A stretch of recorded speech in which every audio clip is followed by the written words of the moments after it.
Alright, picture this. Imagine you're 80 years old sitting in your rocking chair looking back at your life. What would you regret not doing? Maybe not chasing your dreams or not spending enough time with loved ones. Do you think that you can honestly say that you lived a life true to yourself and not the ones others expected of you? Now, there was actually a nurse named Bronnie Ware who spent years caring for people in their last weeks of life.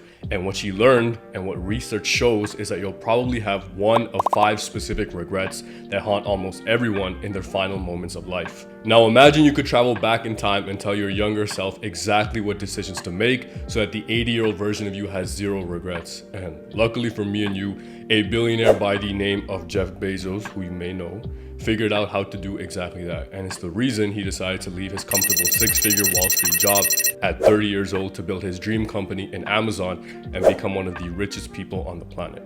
This decision-making framework will help you design your life with intention and no regrets, and you'll have a clear system for making major life decisions in your 20s, 30s, and onwards, whether it's related to your career, health, relationships, or money. And I promise your future self will definitely thank you for it. So let's start with what Bronnie Ware discovered. After years of listening to her patients and their final thoughts and confessions in their last weeks of life, she identified the 5 most common regrets.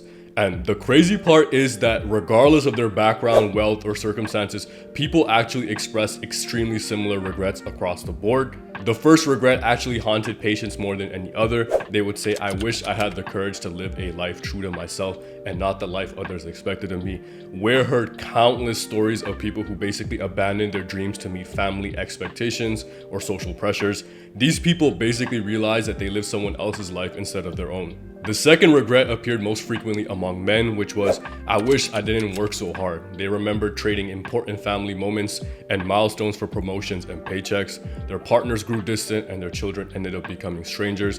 And so success at work basically meant failure at home. The third regret was based on emotional honesty. The patients would say, I wish I had the courage to express my feelings. People realized that they held back their true thoughts and emotions to keep peace in their relationships, and it made them feel like they never really lived authentically.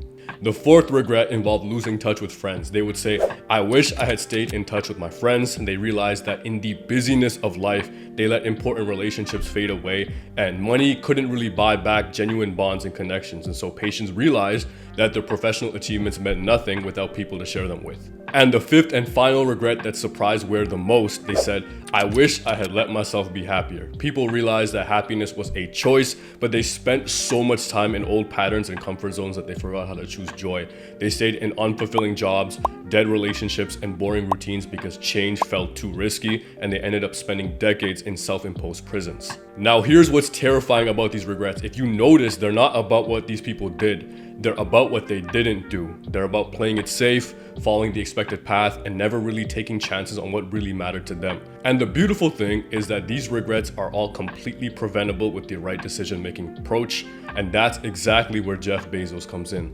So back in 1994, Jeff Bezos was 30 years old and had a very high-paying executive job at a Wall Street hedge fund in New York City. By all external measures, obviously he's extremely successful. He has a prestigious job, a great salary, and a stable career. But then he discovers that the internet was exploding and he has this crazy idea about selling books online. And now he finds himself at a crossroads between leaving his stable, prestigious career behind to start his own company and chase his dreams. It was a decision that I had to make for myself. And the framework I found, which made the decision incredibly easy, was what I called, which only a nerd would call, a regret minimization framework. So I wanted to project myself forward to age 80 and say, okay, now I'm looking back on my life. I want to have minimized the number of regrets I have.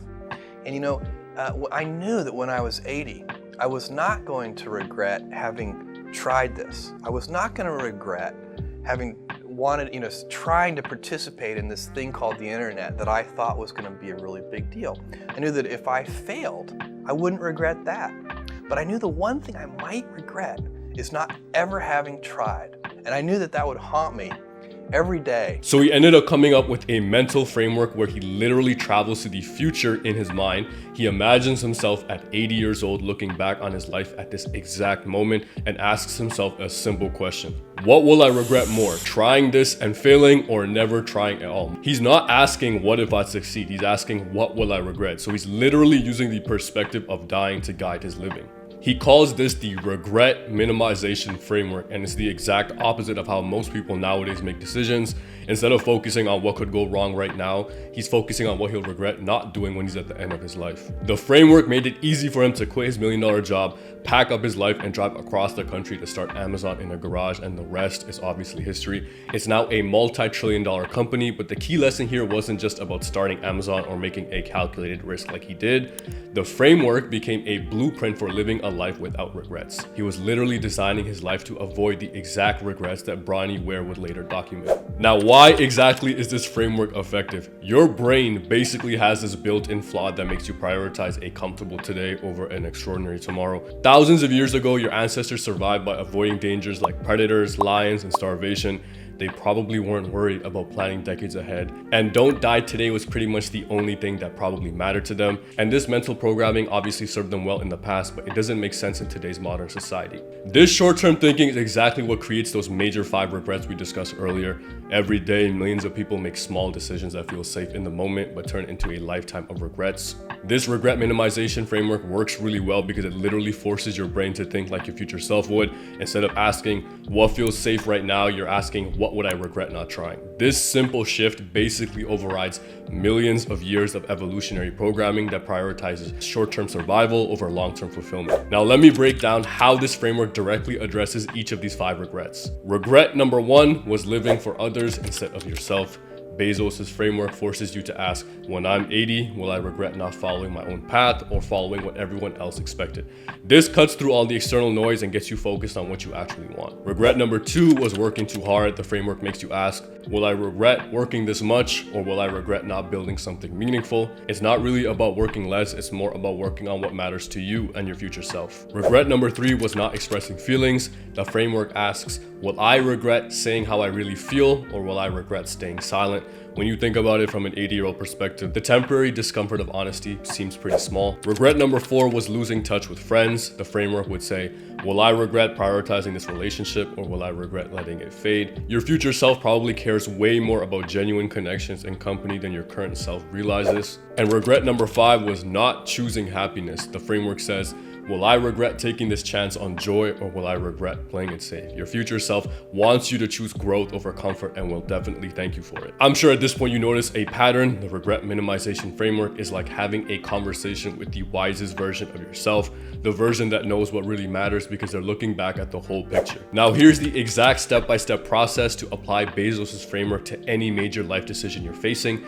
You can use this tool anytime for career choices, relationship decisions, or any major life change in general. In my opinion, the 4 most important decisions you can make is what you do for a living, where you live, who you marry, and deciding what role religion plays in your life, if at all. So starting with step 1, write down the decision that you're struggling with and identify the safe option versus the risky option. Maybe you're considering leaving your corporate job to start a business or thinking about moving to a new city. Step 2 requires you to imagine yourself at 80 years old looking back at this exact moment in your life. Your mind now holds 8 decades of experience and you've seen how choices compound over time. You understand which fears were real and which were just noise, and you now know what actually mattered. For step 3, ask yourself the question, which choice would my 80-year-old self regret not making? And notice the phrasing here, right? You're not asking which choice guarantees success. You're asking which choice your future self would regret avoiding. This changes everything because regret comes from missed opportunities and not failed attempts. Step 4 is where you think through both sides. Imagine you take the risk and it doesn't work out. Now imagine you don't take the risk at all. How do both cases make you feel? Your 80-year-old self might regret starting that business if it fails, but most people discover that the regret of not trying always hurts more than the regret of trying and then failing. And if you fail, it's not the end of the world, right? Your future self wants to remember someone who took calculated risks, not someone who played it safe out of fear. This framework doesn't guarantee success, obviously, but it guarantees you won't have those 5 most common regrets. You won't wonder if you lived authentically, expressed your feelings, or allowed yourself to be happy. And the goal isn't really a perfect life where everything works out as planned. The goal is a life where you can honestly say that you tried. You now have the same framework that created Amazon and can prevent those 5 deadly regrets. Most people let fear and short-term thinking control their choices, and they wake up at 70 wondering where their life went. Please don't let this be you. If you enjoyed the video, feel free to subscribe to the channel for more great videos. Thank you so much for watching, and I'll see you in the next video.